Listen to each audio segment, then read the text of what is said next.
Hi folks, and welcome back. Hope you're all doing okay. We are back on Sally Jane, and for once the weather is very good, very sunny. It's absolutely roasting on here. I've just got on and the covers are up. I've also hopefully got the new little wireless mic, so hopefully you can hear me better than you can previously, and the sound will stay better whilst I'm rummaging around. So by now, the last video you'll have seen will have been the one showing me hopefully fixing the coolant leak on the starboard engine. I didn't get a chance to test it because it was late night and we'd missed the tide when I did it.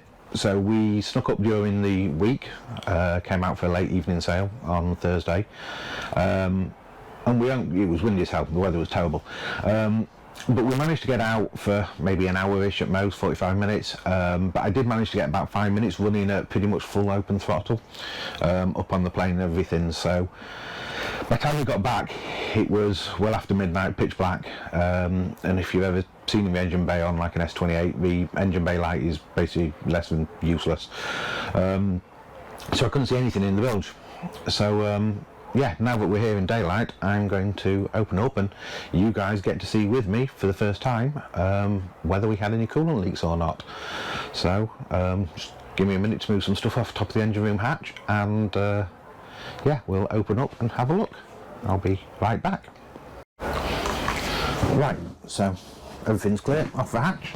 So with me, we get to see for the first time if it's spat all its coolant out or not. Ooh, a little bit of green, not much. So that looks like it's just water and a little bit of coolant that was left over from before. So let me just get my ass in. Let's have a look.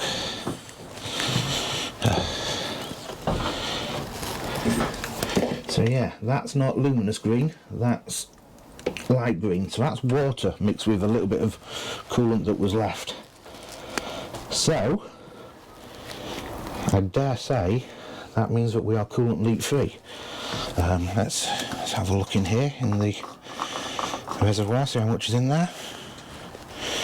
Well, it's definitely dropped down, so it does need a bit of top up, but that could have been because I drained so much down. Can you see that line there? That's the full line. So it is quite down, but it's not deposited it in the bilge. So I'm guessing that's just because I drained so much out that it needed refilling. I refilled it, and yeah, as it's worked its way through the engine, it just needs a bit of a top up. Now, one thing I did notice is I have 1 hole, 2 hole, 3 holes, 4 holes, 5 holes. Something was screwed here, just in front of the starboard engine. I don't know what, but whatever it is, and I noticed when I was vacuuming out the other week, is that these holes have actually got water in them, and if you stand on them enough, water comes out. So I did some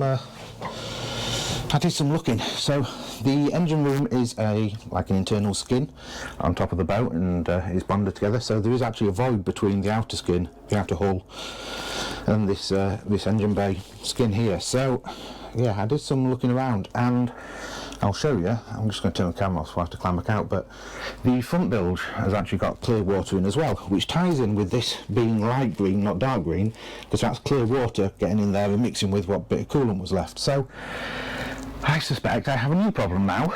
Not a coolant leak issue, but I have a water leak. Somehow fresh water is getting into the skin between the inner and outer hull. So I have a sneaking suspicion I know what it is. I think it's one of my skin fittings through hull fittings has failed. Most likely the ones for the speed and depth transducers. But conveniently, I'm actually out of the water next week, so I will be resealing everything, taking everything off, resealing it and fitting new skin fittings as well for the waste water in and out for the toilet flush. But let me get up the front and I'll show you the front bilge. But yeah, so coolant leak, fingers crossed, looks solved.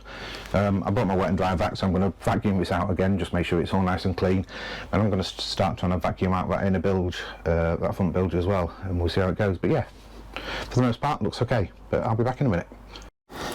So here we are in just inside the cabin. This is the fridge, and this is our skin fitting for fresh water in for the toilet flush, and the skin fitting for fresh water out. Now I'm going to try here. This is difficult, but can you see the little tunnel through there? That goes all the way through to underneath the engine bay, and it's just starting, don't know if you can see, just starting to fill with water there. So not enough to actually turn the front bilge on, but enough that, you know, it's just registering against the side of the front bilge pump. So I'm going to get in there with my wet and dry vac out, suck as much as you can out. Can't see where it's coming in from, but I'm going to suck as much as I can out with my wet and dry vac. And I'm just going to leave it for now, but what I'll do at a later date is in this cabin, which is the back bedroom where I sleep, all the cushions come out and there's a load of open hatches. So once we're out of the water next week, I'm going to lift all of those out, and that should see me be able to get all the way in, because the through hull fittings are kind of down here but over that way, underneath, right in the end. So so if I get all the cushions out, I can get in underneath, and yeah, I'll pull all those hatches up and I'll vacuum out as much as I can, get it as dry as possible in there. Now I'm hoping that if it's a leaky through hull fitting, that as it's out of the water, then anything that I can't get to, so for example the engine bay, I can't get underneath it with the wet vac. So I'm hoping that while the boat's out of the water, it will just drip out, and if I pop the skin fittings out, it will actually drain out fully through those holes if I leave them out for a couple of days.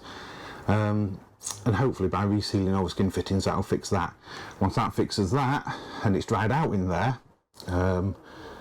the holes that I just showed you in the engine room, I will be able to chuck some silicone in and just seal them up, just keep them nice and neat and tidy. But yeah, I've got no idea where that water's coming from, and obviously having that much water starting to appear in the bilge, bearing in mind that it's 10 foot of boat away that it's filled with water so far. Yeah, so technically I suppose the boat's sinking at the moment. Yeah, I'm not worried, honest. But yeah, so hopefully this is the first kind of blue sky warm day of the year, and conveniently or hilariously it's a British bank holiday, so it's 10:30 high water tonight, which means that the pens are open at 7:30, and we're going to go out and have a nice little kind of dusk sail, but it should be lovely. And yeah, I'll record some of that for you guys though, so hopefully tag it on the end of this video a little bit, just to give you something interesting to look at. And sorry this video is a short one and not actually doing any work, but the next ones, or the next 2 weeks, once the boat is out of the water being wrapped, there's going to be a lot going on. So there's skin fittings, through hull fittings being done, polishing the entire thing. I'm going to rewire some bits and pieces as well, and maybe start on changing the instrumentation around to something more modern. We'll see how we get on, see how much time I have available to me. But yeah, stay tuned, and hope you enjoy the little one out. See you later. Take care. Bye bye.